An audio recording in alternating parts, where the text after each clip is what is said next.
Hello everyone, praise the Lord Jai Shri. I hope all are fine. So today we shall be talking about humility. आज हम humility के बारे में बात करेंगे। ह्यूमिलिटी का मतलब होता है अपने आप को हम्बल करना, यानी जब हम अपने आप को नम्र कर लेते हैं गॉड के आगे, उसे हम कहते हैं ह्यूमिलिटी।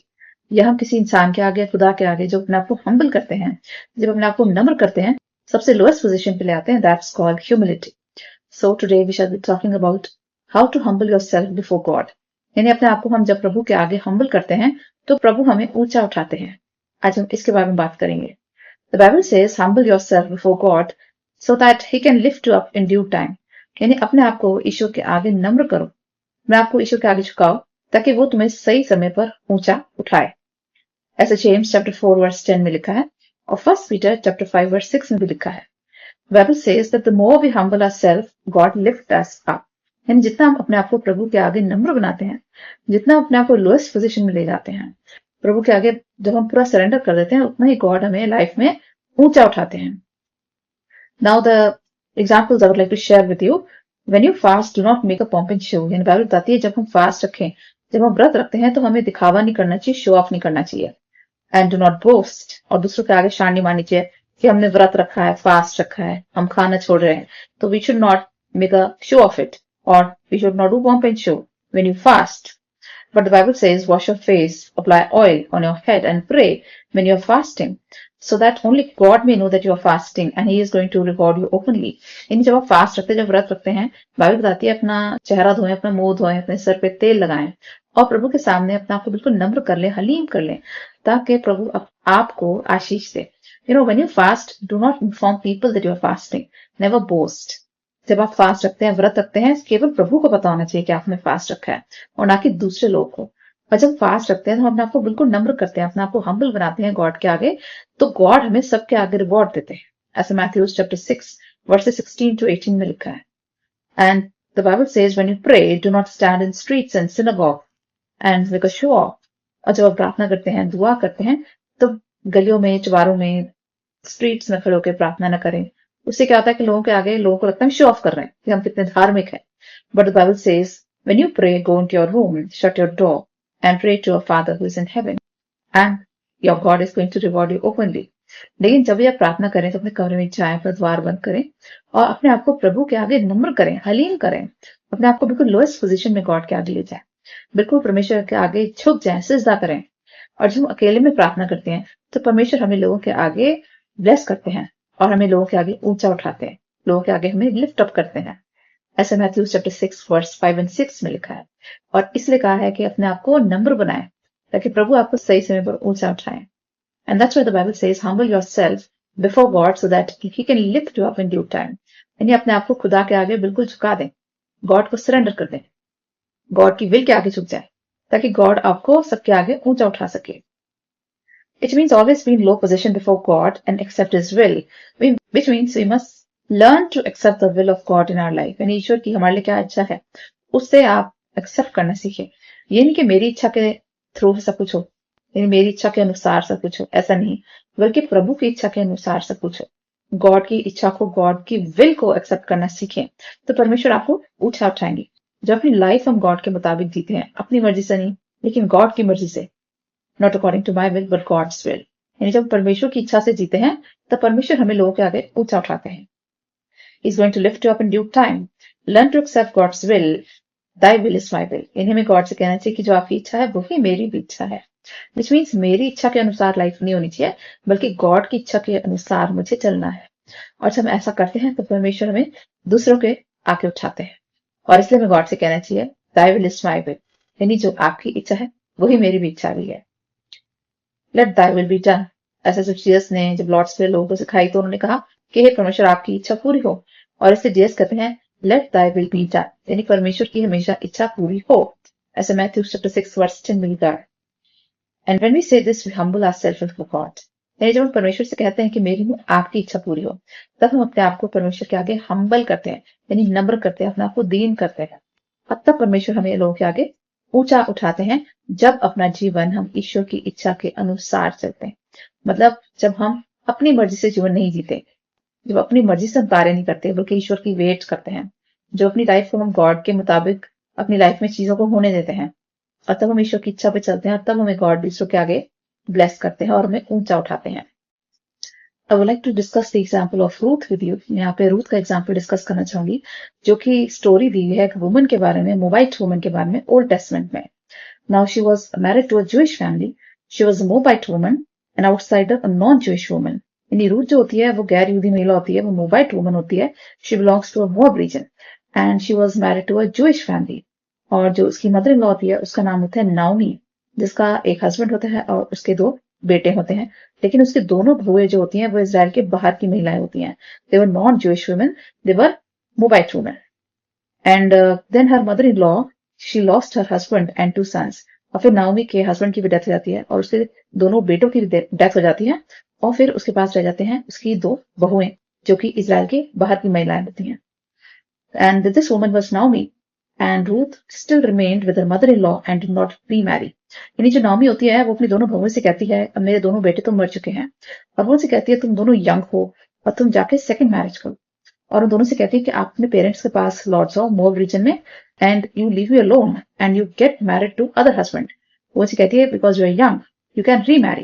वो कहती है तुम दोनों जवान हो, जाके दोबारा से शादी कर लो। और जो उसकी फर्स्ट डॉटर इन लॉ होती है ऑर्फा, जिसका नाम होता है, वो नाओमी को छोड़ के चली जाती है।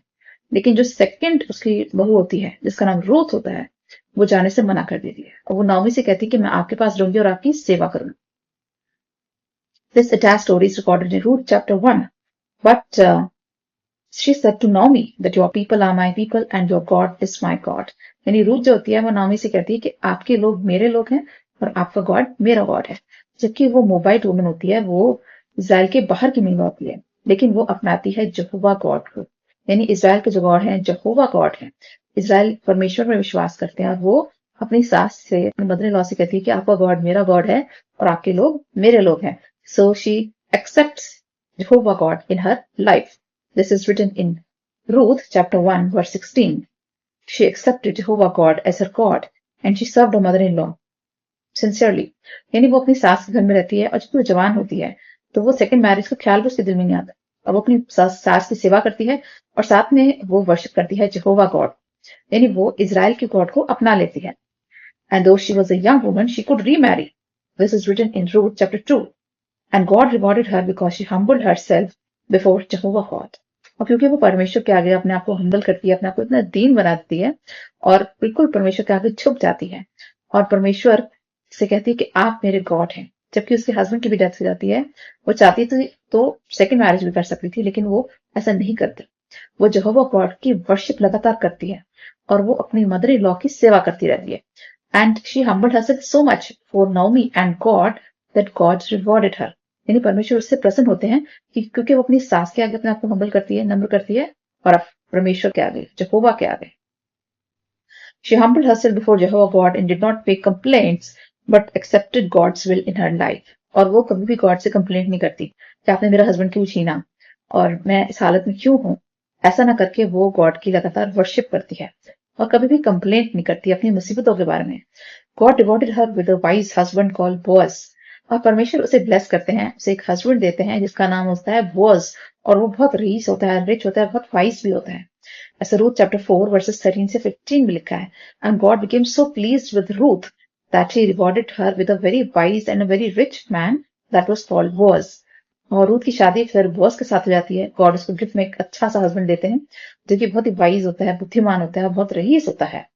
And God made Ruth ancestor of David. यानी गॉड ने रूथ को दाऊद का एंसेस्टर बनाया, यानी रूथ की लाइन से ही किंग डेविड निकला था। And Jesus was born from David's line, और डेविड से पैदा हुए थे यीशु। विच मीन्स जो रूथ की शादी जब वो से होती है, उनका बेटा ओबेद होता है, उनका बेटा जीसी होता है, फिर उनका बेटा डेविड होता है, और डेविड से ही आगे चल के पैदा होते हैं यीशु मसीह। विच मीन्स रूथ को गॉड ने सिलेक्ट करा यीशु मसीह की एंसेस्टर बनने के लिए। विच मीन्स यीशु मसीह के और दाऊद के वो पूर्वज बनी रूथ, और उसी की लाइन से निकला दाऊद राजा इसराइल का, और जिनसे उसी लाइन से निकले यीशु मसीह। Which means Ruth was such a humble woman, और वो इतनी वफादार थी, इतनी हम्बल थी यहोवा गॉड के लिए कि उसे परमेश्वर ने ठहरा दिया पूर्वज यीशु मसीह का और दाऊद राजा। और रूथ की ही लाइन से निकला डेविड और Jesus. and God rewarded her for her faithfulness and humility.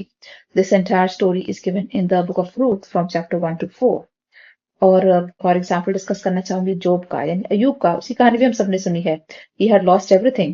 This is written in Job chapter 1 verses 13 to 18. His children also died and his animals also died. His house fell down. यानी जोब जो होता है, अयूब जो होता है, वो God का बड़ा ही सेवक होता है और बहुत ही धर्मी आदमी होता है, राइचस मैन होता है. लेकिन एक दिन क्या होता है, उसकी धीरे धीरे करके सब चीजें छिन जाती हैं, तबाह हो जाती हैं. उसका घर जो होता है वो ढह जाता है, उसके सारे बच्चे मर जाते हैं, उसके सारे एनिमल्स मर जाते हैं और वो सब कुछ खो बैठता है. He lost everything. His property, his land, his animals.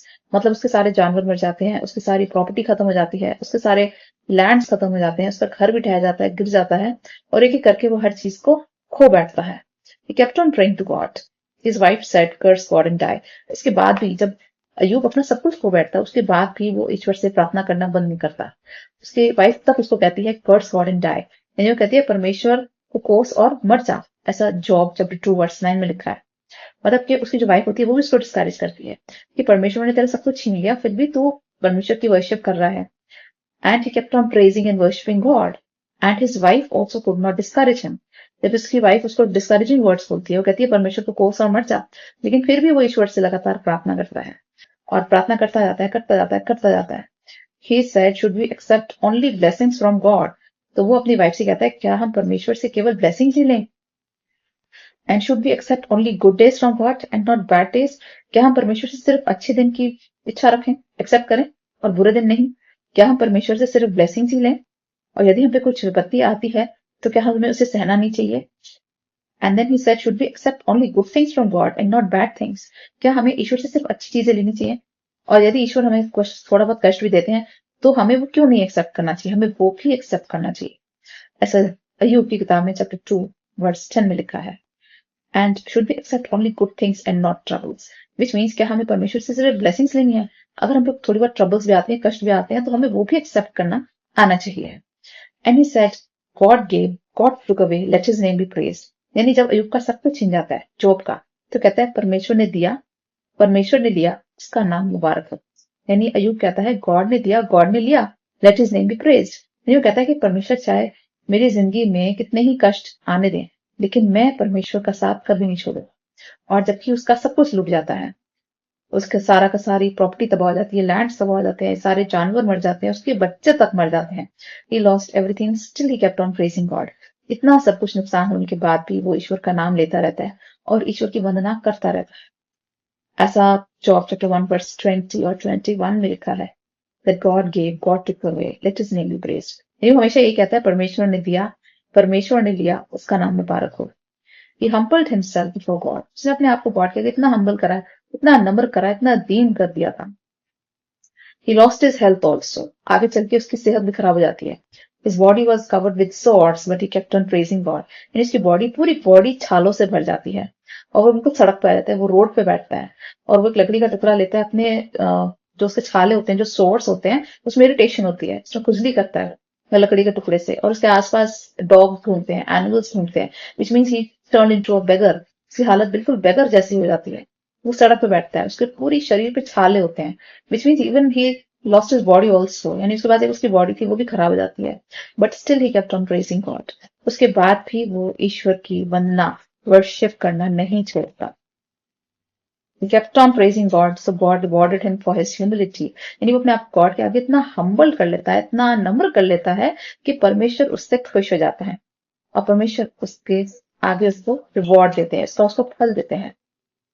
He became so humble that God restored all that he lost. यानी जो कुछ उसने खोया था, परमेश्वर ने उसको उसका दुगना आशीष दी.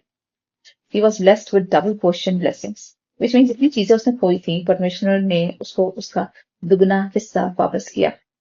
This is written in Job chapter 42 verses 10 to 15. He had 10 children. उसके बाद जब परमेश्वर उसको ब्लेस करते हैं, उसको डबल पोर्शन ब्लेसिंग देते हैं, which means पहले से भी दुगनी ब्लेसिंग्स देते हैं. उसके पास दोबारा से 10 बच्चे हो जाते हैं उसकी वाइफ के पास. And he had grandchildren and their children. और उसकी चौथी जनरेशन तक जॉब उनको देखता है, which means परमेश्वर ने जॉब को लंबी आयु से आशीषित किया. उसको इतनी लंबी आयु मिलती है कि वो अपने आने वाली 4 पुश्तें देखता है, अपने आने वाली 4 जनरेशन को देखता है. और उसके पास पहले से भी कई ज्यादा एनिमल्स हो जाते हैं। बाइबल के चैप्टर 42 अगर आप जॉब की बुक का देखें, उसके पास हजारों जानवर होते हैं, हजारों की संख्या में डोंकीज होते हैं, काउज होते हैं, गोट होते हैं, शीप होते हैं, इतने सारे एनिमल्स हो जाते हैं, इतनी लैंड्स होती हैं, इतने हाउस होते हैं, और उसके पास 12 से 10 बच्चे बॉर्न होते हैं, पैदा होते हैं। और परमेश्वर ने उसको पहले से भी ज्यादा दुगनी आशीष दी। क्यों? क्योंकि उसके पास जितने भी कष्ट आए, संकट आए, तकलीफें आई, लेकिन उसने परमेश्वर का साथ कभी नहीं छोड़ा, और उसने परमेश्वर को पूजना, उनको मानना कभी नहीं छोड़ा, और परमेश्वर ने उसको दुगनी आशीषें दी। And that's why it is said humble yourself before God. यानी परमेश्वर हमारी लाइफ में अगर थोड़ा बहुत हमें कष्ट भी देते हैं तो उसे हमें सहना आना चाहिए। अपने आप को इतना हम्बल कर लें, इतना हम्बल कर लें, इतना नम्र कर लें, इतना दीन कर लें कि परमेश्वर आपको ब्लेस करे। सिमिलरली ऐसी एक स्टोरी दी है इब्राहिम की और सारा की। अगर आपको इब्राहिम की स्टोरी याद है, इब्राहिम सारा was very humble in the eyes of God. यानी इब्राहिम और सारा का जो जोड़ा था, they were also very humble in the eyes of God. यानी वो भी परमेश्वर की निगाह में बड़े नम्र कपल कहलाता था, बड़ा दीन कपल कहलाता था। Ibrahim was a very righteous man in the eyes of God. Ibrahim परमेश्वर की निगाह में बहुत धर्मी था, और वो परमेश्वर को मानने वाला, उनको पूजने वाला व्यक्ति था। और जब इब्राहिम 75 ईयर्स का होता है, तब उसे गॉड प्रॉमिस करते हैं कि तेरे यहाँ एक बेटा पैदा होगा। इब्राहिम की शादी सारा से होती है, लेकिन उनकी शादी को इतने साल हो जाते हैं, उनको कोई संतान नहीं होती। They got married to many years, but they had no child. But when Abraham was 75 years old, God promised him that you're going to have a son. यानी 75 years की एज में उसे गॉड प्रॉमिस करते हैं कि तेरा बेटा पैदा होगा, और वो कहते हैं तेरे इतने वंशज होंगे जिन्हें कोई गिन भी नहीं पाएगा, जो आकाश के तारों की तरह होंगे। वो कहते हैं तुम्हारे आगे इतने जनरेशन होंगे, they will be like stars in the sky, and no one will be able to count your generations. और जब इब्राहिम ये प्रॉमिस को सुनता था तो उसे बड़ा अजीब सा लगता था। कहता था मेरे पास तो कोई बेटा ही नहीं, संतान नहीं, फिर मेरे वंशज कैसे होंगे? परमेश्वर ने इसको 75 ईयर्स की एज में प्रॉमिस कर दिया था that your generation, you will be blessed with many generations, and your generations will be like stars in the sky. यानी तेरे इतने वंशज होंगे जिन्हें कोई गिन भी नहीं पाएगा, जो आकाश में तारों की तरह और रेत के कण की तरह होंगे। लेकिन इब्राहिम बड़ा हैरान होता था, वो कहता था ऐसे कैसे होगा? वो कहता था मेरे पास तो कोई संतान ही नहीं, मेरे वंशज कहाँ से आएंगे? And then Isaac was born to him at the age of 100। और जब इब्राहिम 100 साल का हो जाता है, तब उसे एक बेटा पैदा होता है जिसका नाम होता है आइजक। और तब उसकी वाइफ सारा की एज 90 ईयर्स की थी, which mean Sarah was 90 years of age and Ibrahim was 100 years of age when they give birth to a son. His name was Isaac. This is written in Genesis chapter 17 verse 17। और जब इब्राहिम 100 साल का हो गया, तब परमेश्वर ने उसे एक बहुत नया तोहफा दिया, जो कि था उसका बेटा Isaac. Now one day God tested him. God ने उस परीक्षा ली, उससे कहा कि God asked Abraham to sacrifice his son। यानी परमेश्वर इब्राहिम से पूछते तेरी सबसे प्यारी चीज क्या है? वो कहता है आइजक। तो गॉड कहते हैं अपने बेटे को मेरे लिए बलि चढ़ा दे।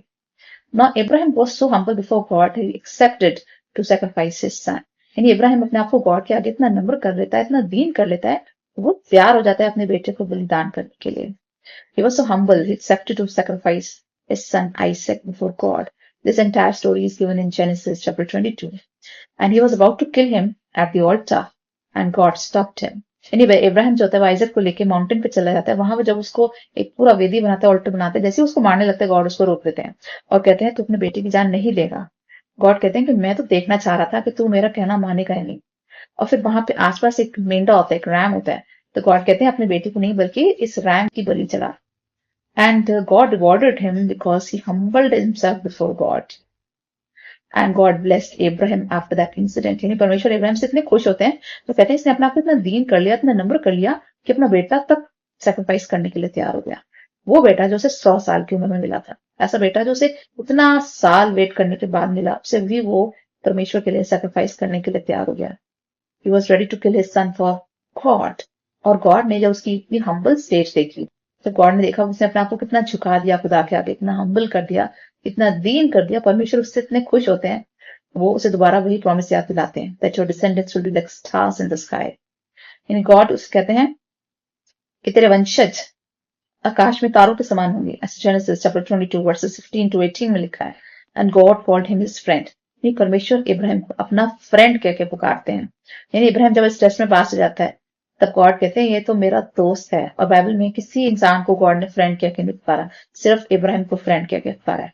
ऐसे जेम्स चैप्टर 2 वर्स 23 में भी लिखा है कि God used to call Ibrahim as his friend. यानी परमेश्वर इब्राहिम को अपना दोस्त कह के पुकारते हैं।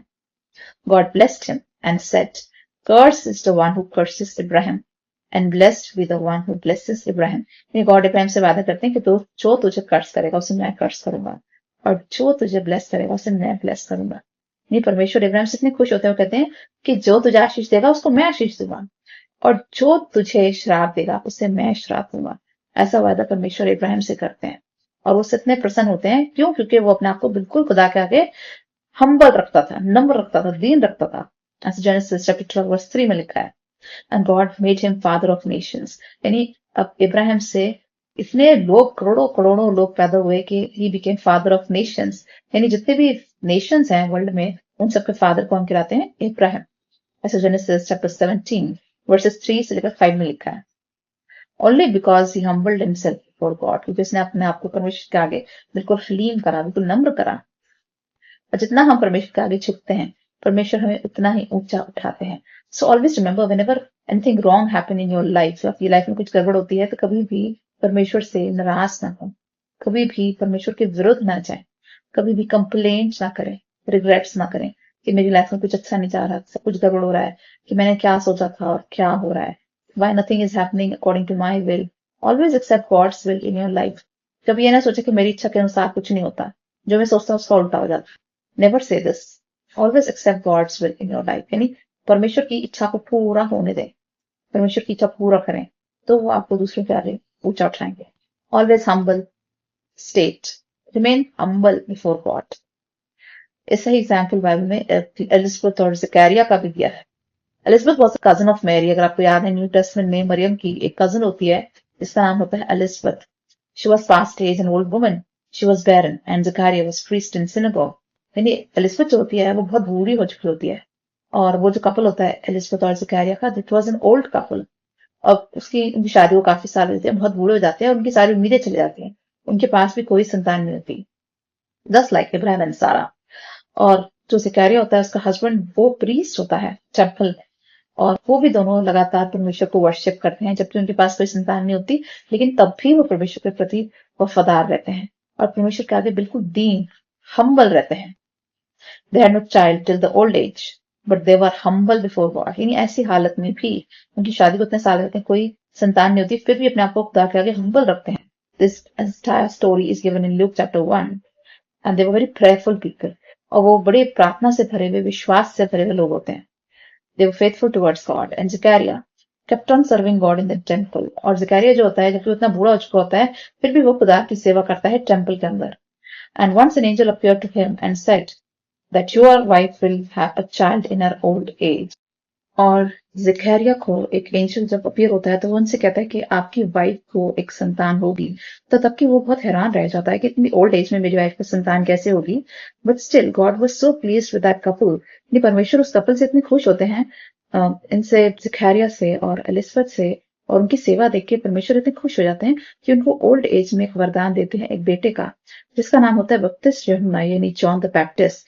This entire incident is given in Luke chapter 1 verses 5 to 13। यानी उन्होंने इतनी हम्बल लाइफ जी थी, अपना आपको खुदा के आगे इतना लो पोजीशन में ले आए थे, इतना हम्बल, इतना दीन कर दिया था कि परमेश्वर ने उनको ब्लेस किया संतान से उनकी ओल्ड एज में।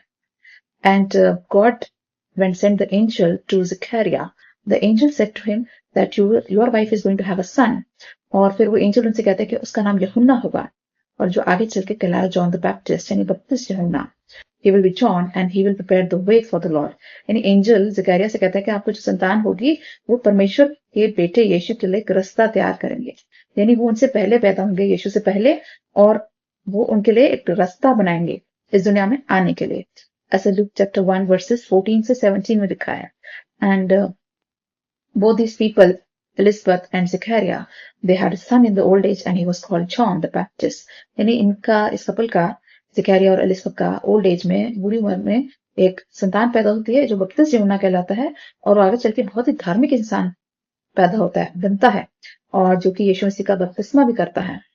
God bless them with a very holy sun.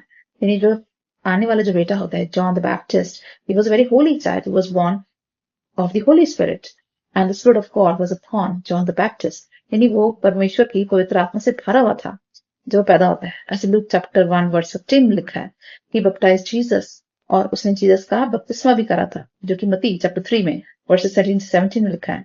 There has been no such holy man born on this earth as John the Baptist. यानी उसके बाद इतना धार्मिक और इतना पवित्र इंसान इस दुनिया में कभी पैदा नहीं हुआ जैसे कि जॉन द बैप्टिस्ट था। और वो इतना पाक साफ पवित्र इंसान था जिसने स्वयं यीशु मसीह को बपतिस्मा दिया। He was the one who baptized Jesus. And when baptism of Jesus was held, he was blessed with the Holy Spirit. और जब बपतिस्मा यूहन्ना जीसस को बैप्टाइज करते हैं, जब उनका बपतिस्मा करते हैं, तो यीशु मसीह पर उतरता है पवित्र आत्मा। And all this happened because the parents of John the Baptist, they humbled before God. Because ऐसा क्यों हुआ? परमेश्वर ने ज़करिया को, एलिजबेथ को इतना ब्लेस क्यों करा कि उन्होंने अपने आप को परमेश्वर के आगे बिल्कुल हम्बल करा था, नम्र करा था, दीन करा था। Because the parents, they were humble before God in their poor state. यानी उनके पास कोई आशीष नहीं थी, कोई ब्लेसिंग नहीं थी। और सब लोग बाइबल में लिखा है एलिजबेथ का मजाक भी उड़ाते थे क्योंकि वो इतनी बूढ़ी हो चुकी थी। People used to make fun of her कि तुम्हारे पास कोई संतान नहीं है, कोई बच्चा नहीं है। और ऐसी स्थिति में भी वो ईश्वर की वंदना करते हैं, ईश्वर को वर्शिप करते हैं और इसलिए परमेश्वर उन्हें ब्लेस करते हैं एक बहुत ही खास बेबी से, एक बहुत ही होली पाक साफ पवित्र बच्चे से जिसका नाम था John the Baptist. What I'm trying to say is that when life seems impossible, when things are not going your way, यानी जब ऐसा लगता है लाइफ बिल्कुल इम्पॉसिबल सी हो गई है, जब लोगों को लगता है हमारा जीना मुश्किल हो गया है, हमारे हिसाब से चीजें नहीं हो रही, there seems to be no way, जब आगे कुछ रास्ता नहीं दिखता कि हम कहाँ जाएं, किधर जाएं, क्या करें, जब लाइफ में ऐसी सिचुएशन आती है, you feel all is over, जब लगता है अब सब कुछ खत्म हो गया, अब हमारा कुछ नहीं हो सकता, अब हमें तो कोई ब्लेसिंग ही नहीं मिलती, हम तो वहीं के वहीं हैं। जब लाइफ में ऐसा होता है that there are no blessings, you see no breakthroughs, no opportunities around you, remember to stay faithful and humble to God. यानी ऐसी स्थिति में जब आपको लगता है कि सब कुछ समाप्त हो रहा है, सब कुछ खत्म हो रहा है, कोई आशीष नहीं है, कोई ब्लेसिंग नहीं है, हम वहीं के वहीं हैं, तब भी आप परमेश्वर के प्रति वफादार रहें, फेथफुल रहें, हम्बल रहें, अपने आप को नम्र करें, अपना आप को दीन करें परमेश्वर के आगे, परमेश्वर की वंदना करते रहें, उसकी वर्शिप करते रहें, उसकी आराधना करते रहें, उन्हें पूछते रहें, उनसे प्रेयर करें, प्रार्थना करें, बाइबल पढ़ें, गाने गाएं, हिम्स गाएं, भजन गाएं, परमेश्वर को स्तुति दें और परमेश्वर की तारीफ करें, उसको परमेश्वर को ब्लेस करें कि आपने हमें ये जीवन दिया है। और जब आप परमेश्वर की इच्छा के अनुसार अपना जीवन बिताते हैं तो परमेश्वर आपको दूसरे लोगों के आगे ऊंचा उठाएंगे। Remember to stay faithful to God. Humble yourself before God and keep praying, have faith and He will reward you. और जितना परमेश्वर से प्रार्थना करेंगे, प्रेयर करेंगे, उनके क्लोज आएंगे, उतना ही परमेश्वर आपको रिवॉर्ड भी देंगे, उसका प्रतिफल भी देंगे। I would like to state the example of Jesus. Even he humbled himself before God. यानी जीसस ने भी अपने आप को humble करा था, अपने आप को दीन करा था। He humbled himself before God. Bible says he is the son of God, but did not consider equality with God. In Bible बताती है यीशु मसीह खुदा के बेटे हैं, लेकिन अपने आप को उन्होंने ईश्वर के बराबर कभी नहीं समझा। यानी वो स्वर्ग में जीसस रहते थे, परमेश्वर के दाहिने ओर बैठते थे, राजा बन के। यानी Jesus used to live in heaven, used to sit at the right hand of God as a king of the entire universe. Jesus स्वर्ग में अपनी महिमा में रहते थे, वो स्वर्ग के और पृथ्वी के राजा हैं, वो एक राजा की तरह रहते थे, परमेश्वर के बेटे हैं, उनका कितनी हाई पोजीशन थी स्वर्ग में। वो सारी पोजीशन को वो छोड़कर आए इस पृथ्वी पर एक मामूली मनुष्य बन के। आप इमेजिन कर सकते हैं जीसस ने अपने आप को कितना हम्बल करा, कितना निचली पोजीशन पे अपने आप को ले गए, अपने आप को सबसे ज्यादा हम्बल कर दिया, खुदा के आगे नम्र कर दिया, दीन कर दिया। ना सिर्फ खुदा के आगे बल्कि लोगों के आगे भी परमेश्वर ने अपने बेटे को जब जीसस को दुनिया में भेजा, उन्हें अपने आप सबसे निचले स्थान पे ले गए। And he is son of God, but never considered equality with God. यानी यीशु मसीह खुदा के बेटे हैं, लेकिन कभी उन्होंने खुदा की बराबरी नहीं करी। जब इस दुनिया में रहते थे बिल्कुल हम्बल रहते थे और कभी किसी को ये नहीं कहा कि मैं गॉड के बराबर हूँ। He never said this, he never boasted that he is son of God. कि कभी किसी के आगे कभी घमंड नहीं दिखाया, कभी शान नहीं करी कि मैं खुदा का बेटा हूँ। It took the form of servant. Bible बताती है उन्हें अपने आप को इतना निचला स्थान पे ले गए कि अपने आप को एक सर्वेंट की तरह, एक दास की तरह लोगों के आगे पेश करा। And he died on the cross, और उन्होंने क्रूस पे मृत्यु को सहा, अपने आप को इतना नीचा कर दिया, इतना हम्बल कर दिया कि अपने आप को दास बना दिया लोगों का। Because Jesus said I have come to serve the world. Jesus कहते हैं मैं आया हूं इस दुनिया में लोगों की सेवा कर। इतना अपने आप को हम्बल कर दिया कि दास बन गया, और इतना हम्बल कर दिया कि क्रूस पे भी चढ़ गए हम लोगों के लिए। He was obedient to the point of death on cross. यानी अपने पिता का कहना माना, एक अच्छा ओबीडियंट सन की तरह, एक आज्ञाकारी पुत्र की तरह अपने पिता का यानी परमेश्वर का कहना माना और हमारे लिए सूली पर चढ़ गया। और जब परमेश्वर ने देखा कि यीशु ने अपने आप को इतना हम्बल कर दिया, इतना नम्र कर दिया, इतना दीन कर दिया, इतनी मार सही, इतने कोड़े सहे, इतना उसमें उनको थप्पड़ भी मारे गए, उन पर थूका भी गया, उनको कोड़े भी मारे, उनको हाथों पैरों में कीलें भी ठोकी गई और उनको लगातार मारते गए जब तक उनका पूरा शरीर घावों से नहीं भर गया। और उनको बहुत ज्यादा इंसल्ट भी करा गया, उनको ह्यूमिलेट करा गया, उनके वस्त्र भी उतार दिए गए और उनको लगातार कोड़े मारे गए, उनको स्लैप भी करा गया, थप्पड़ भी मारे गए, थूका भी गया, उनके सर पे कांटों का ताज पहनाया गया, हाथों पैरों पे कीलें गाड़ी गई और उनको टांग दिया गया क्रूस पर पूरा naked. Only loin cloth was there. और ऐसी हालत में जब परमेश्वर ने अपने बेटे यीशु को देखा, जो कि स्वर्ग और पृथ्वी का राजा, जब उसको सूली पर लटके हुए देखा, जब उसको इतनी ऐसी नम्र हालत में देखा परमेश्वर ने, तो गॉड ने उनको दिया सबसे ऊंचा नाम। बनी परमेश्वर ने यीशु का नाम सबसे ऊंचा कर दिया। परमेश्वर ने कहा ये नाम वो नाम है जो स्वर्ग में, पृथ्वी पर, पृथ्वी के नीचे जितने भी नाम हैं उन सबसे श्रेष्ठ है, उन सबसे ये नाम ऊपर है। God exalted him and gave him a name above all names. ऐसा फिलिपियंस की किताब में चैप्टर 2 में वर्सेस 6 से लेकर 11 तक लिखा है। जब यीशु ने पिता का कहना माना, अपने आप को सूली पर कुर्बान कर दिया, जब यीशु की मृत्यु हुई, जब उन्होंने पिता का कहना मानकर मृत्यु को सहा, जब उन्हें गाड़ा गया, जब उन्हें कब्र में डाला गया, परमेश्वर ने उनका नाम सबसे ऊंचा कर दिया। परमेश्वर ने कहा ये नाम सबसे ऊंचा है और इस नाम से जो भी दुआ मांगेगा उसे मिलेगा। और गॉड ने कहा कि मेरे बेटे यीशु के नाम में तुम जो मांगे तुम्हें मैं दूंगा। This God exalted the name of his son Jesus. God exalted him and gave him a name above all names, which means यीशु का नाम सबसे ऊंचा नाम है कि ऐसा कोई परमेश्वर नहीं जिसने अपनी जान लोगों के लिए दी हो। There is no other God who died for the people, and that at his name every knee shall bow, every tongue will confess that Jesus is the Son of God. यानी परमेश्वर ने कहा कि ये वो नाम है यीशु का जिसके आगे हर घुटना झुकेगा और हर जुबान स्वीकार करेगी कि यीशु मसीह ही खुदा का बेटा है। Which means God said, this is my son Jesus. And his name is such a big name that every knee will bow and every tongue will confess that Jesus is the Son of God. यानी हर एक एक घुटना यीशु के आगे झुकेगा और हर जुबान उनका बलिदान देख के स्वीकार करेगी कि ये ही परमेश्वर का बेटा है। Every knee shall bow, every tongue shall confess that Jesus is the Son of God, to the glory of God forever. Which means जितने भी लोग यीशु के आगे झुकेंगे वो सब ईश्वर को महिमा देंगे कि ईश्वर ने इतना बड़ा कार्य करा, अपने बेटे को दुनिया में भेजा हम लोगों के लिए, ताकि हमें निजात मिले, ताकि हमें स्वर्ग मिले, हमारे गुनाहों से माफी मिले, ताकि हमें दंड की आज्ञा न मिले, ताकि हम नरक में न जाएं, बल्कि यीशु के खून बहाए जाने के कारण हम सबको स्वर्ग मिले, हम सबको माफी मिले, छुटकारा मिले, हमें मिले अनंत जीवन, हमेशा की जिंदगी स्वर्ग में यीशु के साथ। और ऐसा फिलिपियंस चैप्टर 2 में लिखा है वर्सेस 6 से लेकर 11 तक। क्योंकि यीशु ने अपने आप को इतना दीन करा, इतना हम्बल करा, इतना नम्र करा कि परमेश्वर ने उसका नाम सबसे ऊंचा कर दिया। और गॉड ने कहा यही मेरा प्यारा बेटा है जिसने मेरा कहना माना और अपने आप को बलिदान करा। और यीशु की तरह हमें भी एक नम्र जीवन जीना है, हम्बल जीवन जीना है, अपने आप को सबसे ज्यादा निचली पोजीशन पे ले जाना है खुदा के आगे। और ऐसे बहुत सारे एग्जाम्पल्स दिए मैं जहां पे लोगों ने अपने आप को परमेश्वर के आगे हम्बल करा। अगर आपको याद है यूसुफ का एग्जाम्पल दिया है जिसको उसके भाई गुलाम बना के बेच देते हैं, उसके बाद वो जेल भी जाता है और वो इतने कष्ट सहता है जबकि वो गॉड को वर्शिप करता था। Joseph was very righteous in the eyes of God और जोसेफ बड़ा धार्मिक व्यक्ति था, उसके बाद भी उसको इतने कष्ट सहने पड़ते हैं, उसको गुलाम बना दिया जाता है, उसको झूठे इल्जाम लगाकर उसको जेल में भी बंद कर दिया जाता है, फिर भी वो गॉड के प्रति वफादार रहता है। वो अपने आप को नम्र करता है खुदा के आगे, रोज उस खुदा से दुआबंदी करता है, प्रार्थना करता है, प्रेयर करता है, हमेशा ईश्वर को मानता रहता है, पूजता रहता है, प्रार्थना करता रहता है और गॉड उसको रेज कर देता है और उसको सबसे हाई पोजीशन देते हैं इजिप्ट के अंदर। ऐसे बहुत सारे एग्जाम्पल्स मिल जाएंगे। Joseph being sold as slave, he went to prison. Still he humbled himself before God and he used to interpret dreams also, and God made him the head of state of Egypt. और ऐसे genesis chapter 37 verse 28 में भी और genesis 39 verse 20 में भी लिखा है, आप पूरा जोसेफ की स्टोरी पढ़ सकते हैं। And there was other people also in the Bible where they humble themselves before God. ऐसे बहुत सारे लोग हैं बाइबल के अंदर जिन्होंने अपना खुदा के आगे बिल्कुल दीन बना दिया, बिल्कुल हम्बल बना दिया। ऐसा डेविड भी है, ऐसा दाऊद भी है जिसने बहुत सारे कष्ट भी सहे थे, जिसने गुलायत को भी हराया था और जिसका पीछा सॉल भी करता है उसको मारने के लिए। और फिर भी दाऊद अपने आप को खुदा के आगे बिल्कुल हम्बल रखता है, उसको अपने कष्ट भी सहने पड़ते हैं।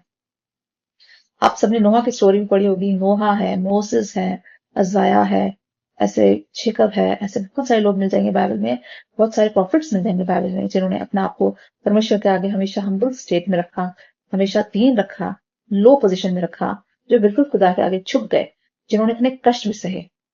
Still they humbled themselves before God. People like David, Noah, Moses, Isaiah, like Jacob, all these people, they were humble before God. Even the disciples of Jesus were very humble. यीशु मसीह के जो चेले थे वो बड़े humble लोग थे, बड़े नम्र लोग थे, और उन्होंने भी बड़े कष्ट सहे थे, बड़ी यातनाएं सही, क्योंकि जब वो गॉस्पेल का प्रचार कर रहे थे, लोग उनको बहुत परेशान करते थे, उनको तंग करते थे, मारते थे, पीटते थे, कईयों को मारा भी गया था बड़ी बेरहमी से, लेकिन फिर भी बड़े हम्बल लोग थे. The disciples of Jesus were very humble people and they had to suffer so much because of the gospel. जब गॉस्पेल का प्रचार कर रहे थे, उन्हें बहुत सारे कष्टों को सहना पड़ा. And they were humble people before God, they were holy people, and most of them were fishermen. यानी यीशु मसीह के जो चेले थे वो बहुत पाक साफ लोग थे, पवित्र लोग थे, वो गरीब थे, वो मछुआरे थे, and they were innocent people, they were uneducated people, और वो ज्यादा पढ़े लिखे भी नहीं थे, बिल्कुल कॉमन पीपल थे, कॉमन मैन थे वो, बिल्कुल यीशु के जो चेले थे. ऐसे हम्बल लोगों को यीशु ने अपने लिए चुना, जो गरीब थे, जो अनपढ़ थे, अनएजुकेटेड थे, मछुआरे थे, और बिल्कुल अपने आप को हम्बल स्टेट में रखते थे, जो अपने आप को सबसे निचली पोजीशन पे रखते थे. And Jesus blessed them with the Holy spirit. और सबसे पहले होली स्पिरिट भी जीसस के चेलों को ही मिली थी पेंटिकॉस्ट वाले दिन. जीसस ने उनको ब्लेस करा होली स्पिरिट से और उनको मौका दिया बाइबल को, गॉस्पेल को प्रीच करने का. They became the preachers and they spread the message of gospel all over the world. और ये वो चेले हैं जिन्होंने पूरी दुनिया में यीशु मसीह का प्रचार करा, पूरी दुनिया में ईसाई धर्म को फैलाया, और वो खुदा के बड़े प्यारे चेले माने गए, प्रिय चेले माने गए, क्योंकि वो अपने आप को हमेशा नम्र रखते थे, दीन रखते थे, हम्बल पोजीशन में रखते थे. The more we remain calm, cool headed in the midst of troubles, the more we humble before God. In the midst of troubles, He will always exalt us. यानी कि हमारे आसपास कितनी भी मुसीबतें, कितनी भी कष्ट, कठिनाइयां, बीमारियां क्यों ना आ जाए, लेकिन जितना हम अपने आप को खुदा के आगे हम्बल रखते हैं, नम्र रखते हैं, दीन रखते हैं, उतना ही परमेश्वर हमें दूसरों के आगे ऊंचा उठाता है और हमें ब्लेस करता है और हमारे स्टेटस को रेस करता है. I would like to pray for all of you. Heavenly Father, we come before you with our prayers. Father Lord, we thank you so much for this beautiful message that you shared with us today. That humble yourself before God so that He can lift us in due time. Father God, we thank you so much that you shared this message with us today and how much we need to humble ourselves. Enable us to live a very humble life. Enable us to live a very low life. Help us to humble ourselves before you and before men. Father God, we pray that you give us your divine nature. Father God, we seek your help, that you're going to bless us with a humble heart, with a pure heart, with a holy heart. Bless us so that we can spread and share your love with other people. Bless us with your divine love. Help us to be more kind-hearted, compassionate, to be helpful, to be serving and loving each other. Father God, thank you so much for all the blessings that you have given us. You bless us every day. You are a merciful Father. You are a loving Father. You are a forgiving Father. We pray for our viewers who are watching this video. Father God, bless each one of them abundantly. Father God, we pray for the viewers. We pray for those who are seeking healing. Bless them, Father God, with good health. Bless every organ, every tissues in their bodies. Bless them with supernatural healing. Heal every area in their bodies. Father God, we pray for all the students who are appearing for exams. Or we pray for all those students that you're going to bless them with divine wisdom and knowledge. We pray for all those people who are seeking jobs. Bless them with jobs. We pray for all those people who are depressed, who are weary, who are burdened. We pray for all those people who have lost hope in life. Father God, bless them. Bless them with the desires of their heart. Fulfill all their plans and dreams. We pray for everyone that you're going to enable them to humble themselves so that they can serve you and they can serve each other also. We pray for the elderly, the old, the sick, the aged, the helpless, the widows, the orphans, the poor, the underprivileged. Bless each one of them abundantly. Father God, help us to pray to you. Help us to read the gospel. Help us to read the scriptures, to understand the scriptures, to follow the scriptures, to meditate on the scriptures, to follow your word. Help us to be obedient child. Father God, you are the way, the truth, and life. Help us to walk on the path that you show us every day. Bless each one of us with the Holy Spirit. Bless all of us with the gifts of Holy Spirit. We give all glory and honor to your name. Bless spread through Jesus Christ, your Lord. Amen. I hope this message will be a big lesson for all of you. So always remember, remain in humble position in the midst of all the troubles that you face in your lives, in the midst of all the tensions, depressions, all the storms that you face in your life. Remember to stay in humble position before God. Have a strong faith in God. Keep praying to God and keep praising God. Keep singing hymns, keep singing praises to Him, and He's going to lift you up before people. Take care. Bye bye.